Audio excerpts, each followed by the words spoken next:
Brent Ortolani and Jody McIntyre are with us now, and it's good to have you both. And we're talking about Circle Cinema, which is a wonderful place to visit. I'm glad you're here, kids. We're glad to be here. Thanks for having us. I didn't get to tell you, just don't pick your nose and don't cuss, and we'll do fine. Okay. First of all, before we get into why we're talking about the Circle this time around, a little bit about the theater itself. The Circle has been in Tulsa for 95 years. This is our 95th year. And we were Tulsa's first suburban movie theater way back in the day. If you can imagine the Kendall Whitty area as a suburban area. Sure. And you know, if your viewers may recall that Tulsa had many old movie palaces downtown, and none of those are remaining. But the Circle is the only remaining movie palace in Tulsa. And I always think of it as the best of both worlds. We're a traditional movie house. It's the only place you can get that traditional movie-going experience that you remember from childhood. But we also offer first-run and innovative films. And we are a nonprofit cinema, and we're Oklahoma's only nonprofit art house cinema. An art house is typically a cinema that shows not just current popular movies, but independent films, foreign films, classic films.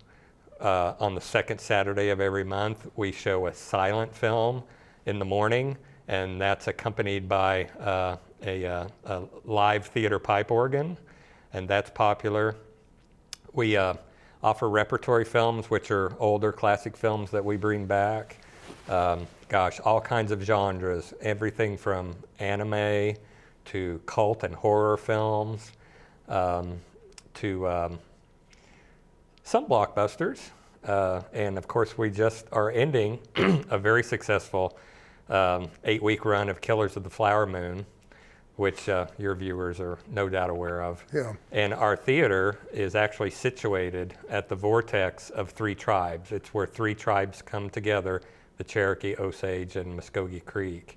And as a result, we have a Native American film series, all kinds of films and events at the Circle. And what I like to say too is that the Circle, a film is never just a film.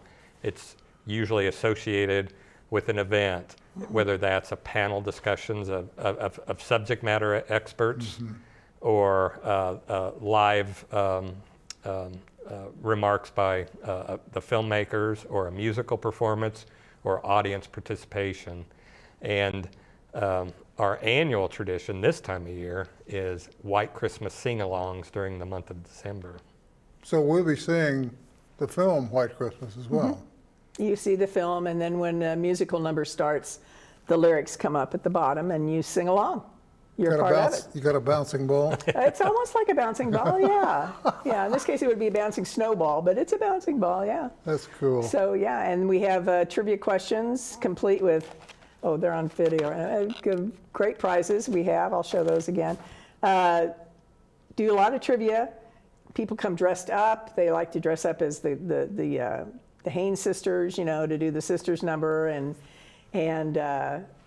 we tell them all about the bloopers to look for in the film, and there's interaction. There's interactive things that you can do. We hand out some props, and they get to interact with bells and feathers for the turquoise number. There's only one scene in that film that bothers me, and it's the scene with Bing Crosby, and he's talking about buttermilk. Yes. Oh God. The sandwiches. It's a horrible scene. I mean, my taste buds just go on strike when he starts talking about the buttermilk and the sandwich. What was it? Liverwurst. The liverwurst and the turkey. You know, I dream about it. Scat back. You know, yeah. He improvised that entire scene. Well, it was not scripted. Did several of those. Yeah. For improvisations in it. And what was funny, they said later that nobody knew where he was going with it, and he pulled it off. Yeah. Pulled it off. How far back does that film go?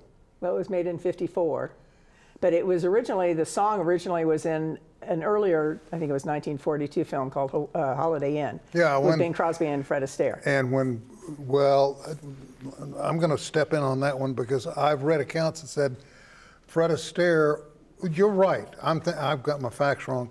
Fred Astaire was asked to come in and be a part of White Christmas and turned it down and kicked himself for the rest of his life because Coulda. he did, but he had retired essentially and didn't take it. So they've got Bing Crosby, they've got Danny Kaye, they've got, you know, Rosemary Clooney, and it was a monumental hit. Oh yeah.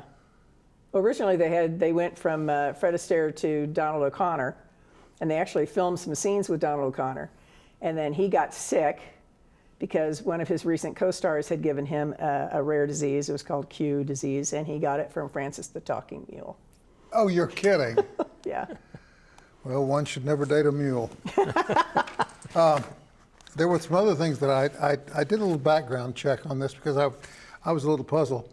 Vera Ellen, shorter than Rosemary Clooney, so she had to wear higher heels so they would appear to be sisters in this. Yes, and Rosemary Clooney is actually younger than Vera Ellen, but she played the older sister. Yeah, I mean, they're kind of flip-flop, and they did that with age quite a bit. And there were other songs there. Clooney took the part of, so she could be with Bing Crosby, Yeah. and there was never, ever an album produced No. that was considered the soundtrack of the movie. She was under contract to a different recording studio. Right, and the other studio wouldn't let her do it.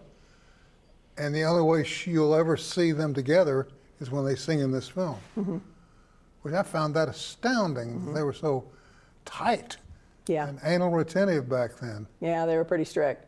They did do a soundtrack with another lady, Trudy somebody, but you know, what's the point? You got to have Rosemary. Well, and they did a Bing and soundtrack, everybody. and I believe it was Peggy Lee that came across. Oh, did she? Miss Peggy Lee filled in for Rosemary Clooney on this. You know, so it's an interesting film, and there's a lot of history, you know, in the air around it that keeps it alive. And Berlin, I found this interesting when he was presenting Oscars for the best song, I think in 1943, he presented this category, and his song won. Yeah, he presented the Oscar to himself. And said something, he said he was going to be the first one to ever present an Oscar to himself. And at the same time, he said, you know, he does good work, I know him well. And I thought that was an astounding statement, just, you know, right off the top Yeah. of the head. Yeah. How long do you suppose this film will remain a classic? Oh, forever. Forever.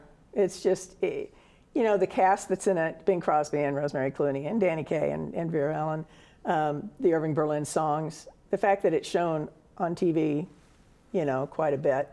The sing-alongs people love, and it puts a whole other element to it. We have people that come every year. We do this 10 times. We practically sell out every show. Really? So, yeah, it's real popular. And people that come because they love that movie. Well, I got to tell you something. There are two things about Circle Cinema that always grab me. First of all, the seats are comfortable. And at my age, I want a comfortable chair. Second, I think you got the best popcorn in town. Yes, we do. We do. Absolutely best popcorn I've ever eaten in any theater anywhere, bar none. So, and it's a, you know, safe environment, good parking. All you got to do is cross the street. And we pride ourselves on cleanliness. Our theater is the cleanest you'll find. And and the young people that work at our front of house, the box office, They're so great. know so much about film. Some were film majors in college, and they engage our members and guests, and it's just a delightful environment all the way around. Do you ever have presentations where filmmakers or people involved in the film industry come just to deliver a speech? Oh, absolutely. You know, we've had filmmakers on large films. We also do everything we can to champion Oklahoma filmmakers.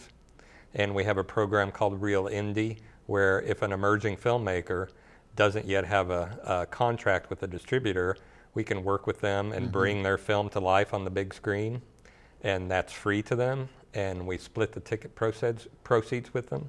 So that's just one of the ways that we support Oklahoma film.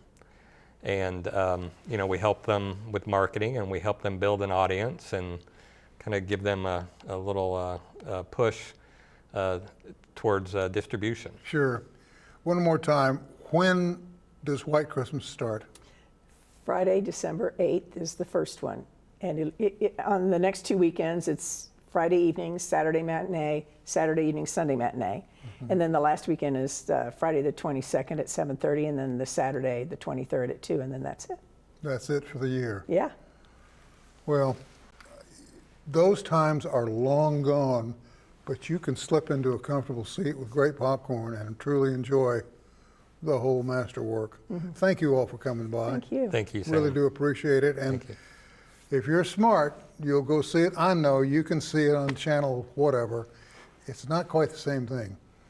If you get a chance, go down to the Circle Cinema. It's worth your time. We'll be back with more right after this.